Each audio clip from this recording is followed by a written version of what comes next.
Hello everyone, welcome back to my channel. Today I'm going to talk to you about my biggest passion, which is photography. I'm a photographer for about 10 years now.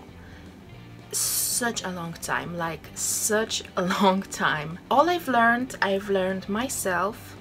I used to study photography for about a year, but I dropped it. I dropped it because I didn't really like it. It's not important. The most important thing is that I still love to take photos. A lot of you guys ask me about my camera, about all the tools I'm using, so I'm going to talk about it today. I am a lover of vintage and analog photography. And believe me, I've been taking photos with everything, almost everything. And yeah, you are able to take photos with a matchbox. Believe me, you can. It's called pinhole, and I've done that.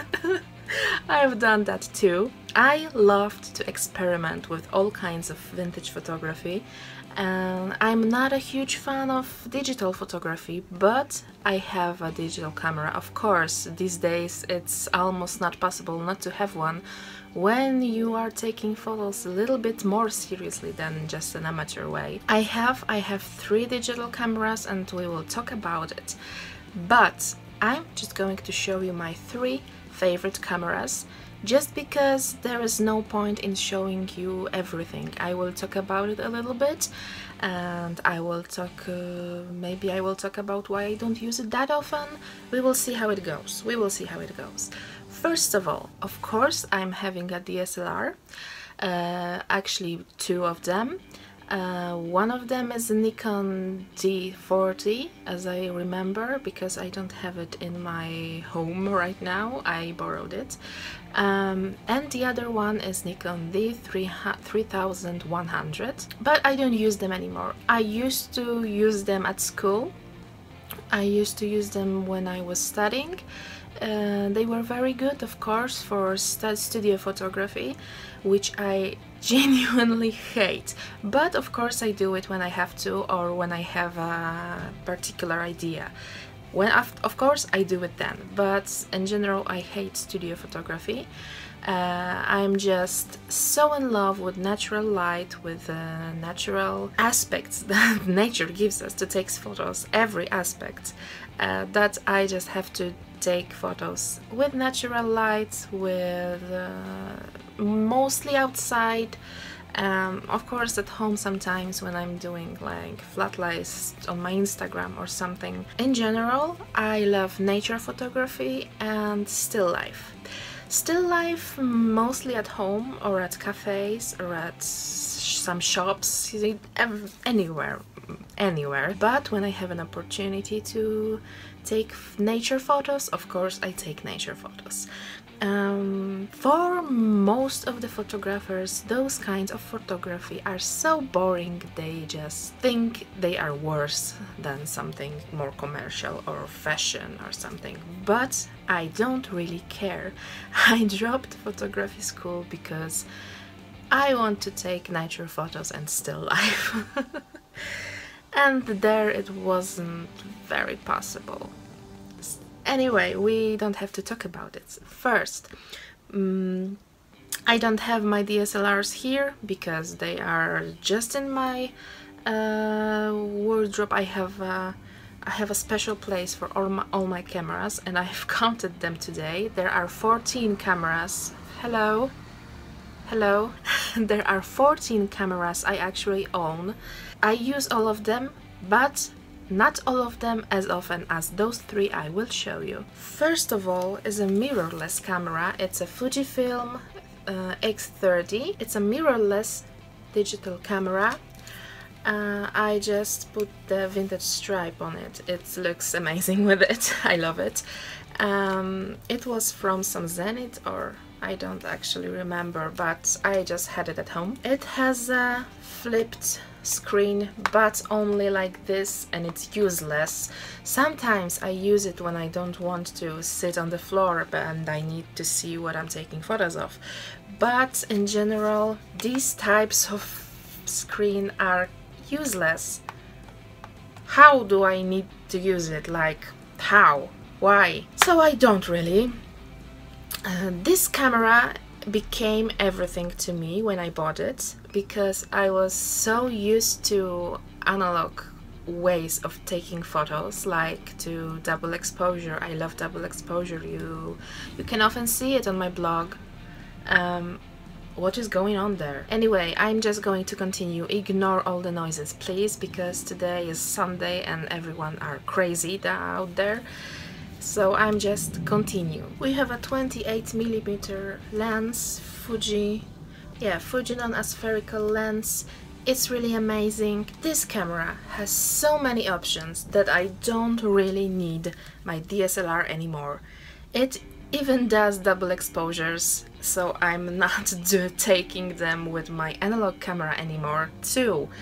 I can take every photo I need with this camera, and I can use it with studio photography because it has this little foot down here, and I can attach a bigger lamp, but I don't really do this. But if I would have to, I could.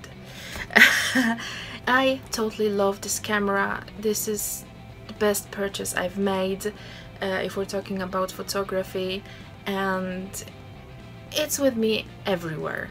I take it everywhere because it's light, it's small, and some people really think it's an analog camera because the design, I will show you closer, the design looks very vintage.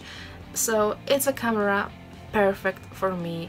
I'm really happy that I bought it. How could I not to show you pictures it takes? A little disclaimer, all the pictures you see in this video are mine pictures. I took them, so all credit goes to me. This little camera takes photos like this.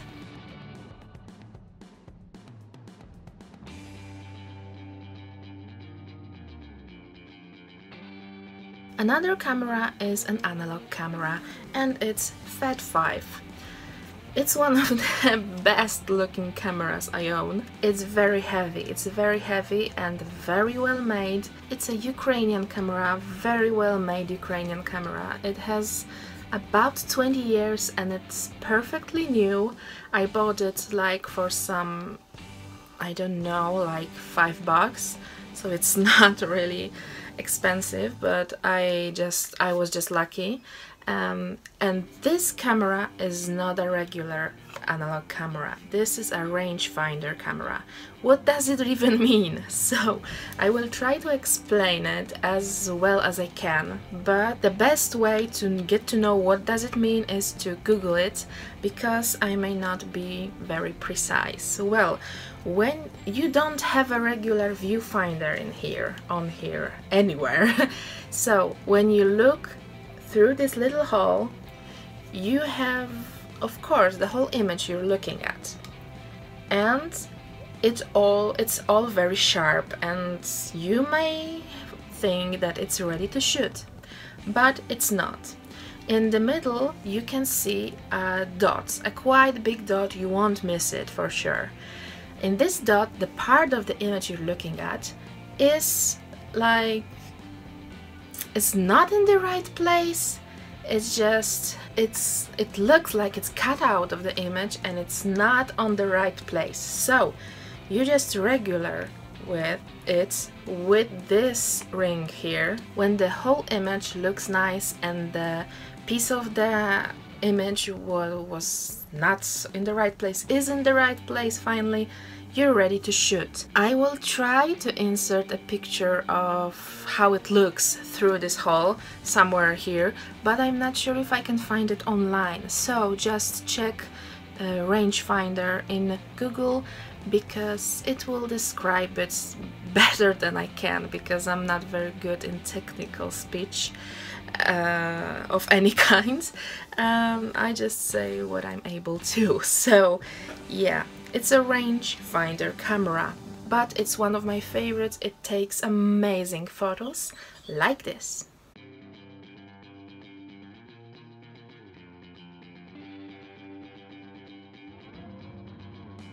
Another camera I own and I really love is this one. This little beauty. is a medium format analog camera. It's Lubitel 166 and it's a double lens camera, but the tricky part, you can see what's in here, but this part takes a photo.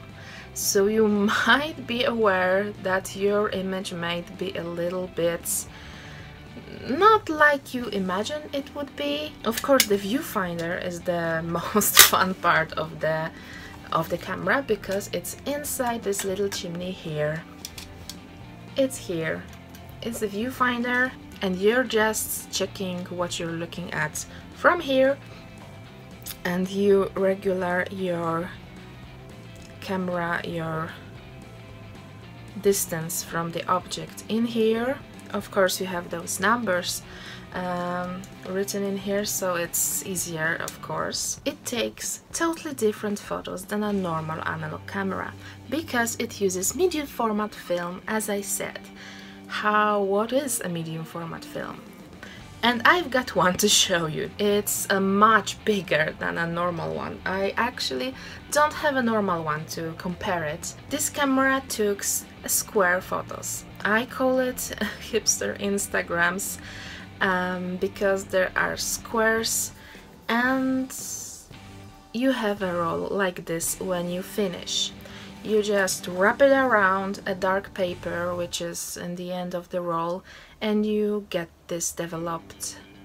If you can get this developed, because nowadays it's very hard to find the place to develop them. I've got a one.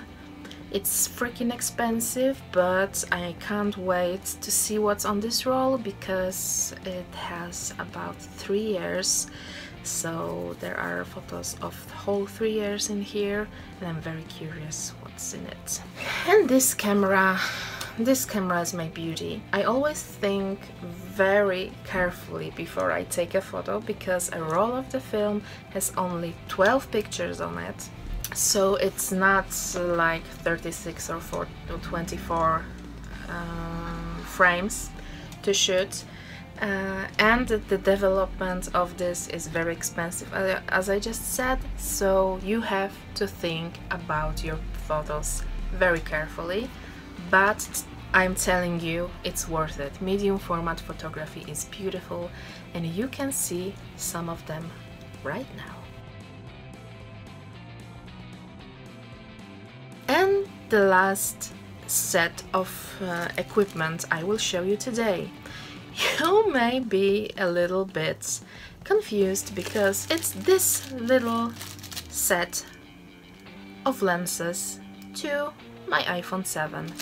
My phone became a major tool I'm using to take photos nowadays, and I'm really embarrassed because my Fujifilm is sometimes old, poor and dusty somewhere on my shelf, and I don't use it very often now because nowadays mobile phones take such a great photos, like such a great photos that you can really compare it to the actual photo camera. So I purchased this little set of lenses on AliExpress for like $1.50, and they are really great quality. I will show you what those actually are. You have this little clip you put on your phone, so you can take it off and put it on whenever you want. So here we have a wide angle lens. You can really put like the whole room in one picture, and it works really well. When you take this off, oh my god, the sound, oh my god. You have a macro lens. It works so great. Oh my god, those photos are incredible. So yeah, it's a macro lens, 2-in-1, as we could say, and this one is a fisheye, and it does a really good job. It's a fisheye. It was really so cheap. It arrived very quickly, and I'm very glad I took this, because you don't always have to take photos just as your camera lets you, but you can experiment. So with this little set you can experiment very well. Another plane. What's the actual... Oh, that's everything I use on a daily basis. Maybe I will tell you something more about other cameras I own. I own 3 Polaroid cameras, one Instax Mini and 2 vintage Polaroid cameras, but films are so freaking expensive, oh my god, but a very good quality. Impossible Project is a company that makes Polaroid films nowadays, and there is such a great amount of types of films you can buy. Great, amazing. Of course I have some Russian cameras, Russian Zenits, and they were my first cameras, and I thought I used to have 4 or 5 of them. Unfortunately they were breaking with time, so now I have only one. But I have a Smena 8, another Russian camera, but it's a plastic one, it looks like a toy, but it was my favorite tool to take double exposure photos. Yeah, and I have some 2 medium format ones, but I'm not really using them. They just look good. I'm not really convinced and sure how to use them. That's why I'm only using this one. It's my favorite. So yeah, this video is getting complicated. Okay, this is my main gear. I hope you liked the video. If you want to see more of my pictures, here you have my blog link. Of course you have my blog at the end of the video in outro. Check out my blog, check out my DeviantArt, I will put the link down below. And yeah, if you take photos I will be very interested to see yours. Thank you for watching, I hope you liked this video. If you did, give this video some love and see you in the next one. Bye bye.